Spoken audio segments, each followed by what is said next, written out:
कुशालपुर में चंद्र सिंह नाम का राजा शासन करता था। वह बहुत कंजूस था। दान पुण्य तो दूर, जनता की जरूरतें पूरी करने के लिए भी धन नहीं निकालता था।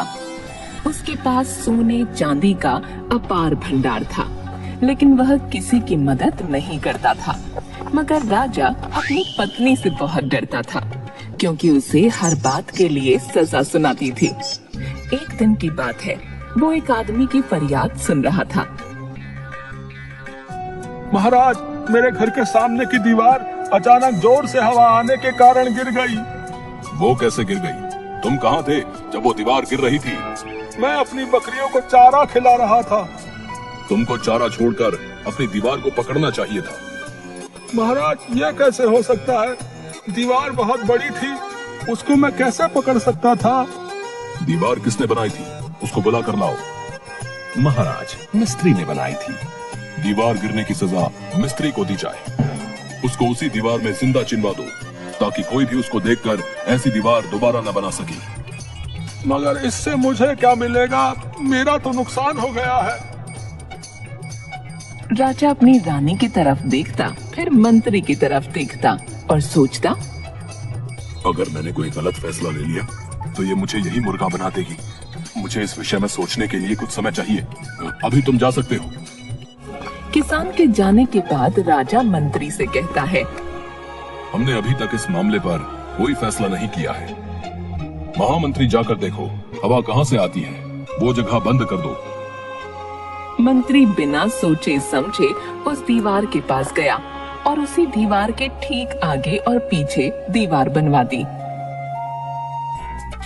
देखो भाई, मैंने दीवार के आगे और पीछे भी दीवार बनवा दी है। अब कोई भी उस दीवार को नहीं हिला पाएगा। किसान अपना माथा पकड़कर ही रह जाता और चुपचाप अपने काम में लग जाता है। वहीं दूसरी ओर राजा के महल से कुछ दूरी पर राम नामक एक वृद्ध की छोटी सी झोपड़ी थी। किशन राम का बेटा था। किशन उस समय कुशालपुर का सबसे बुद्धिमान व्यक्ति माना जाता था। राजा की आदतों से वह भी परेशान था, अतः उसने राजा को सबक सिखाने की ठान ली। भीमा, कहाँ रहते हो आजकल? भाई, क्या कहूँ तुमको, मैं अपने इस राजा की हरकतों से काफी परेशान हूँ।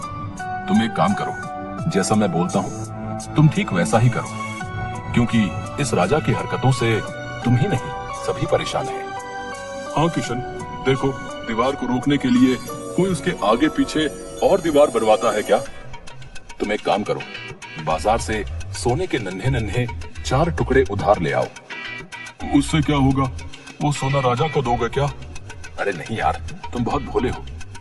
सोने के उन टुकड़ों को पीली चमकती हुई एक बड़ी छन्नी में रखकर और पास बहती नदी के किनारे बैठ जाऊंगा, और जैसे ही राजा आएगा तब देखना क्या करता हूँ। हाँ, क्यों नहीं, तब तो सब देखने वाला होगा। तुमने कुछ सोचा होगा तो कमाल ही होगा भाई। इस नदी पर राजा रोज स्नान कर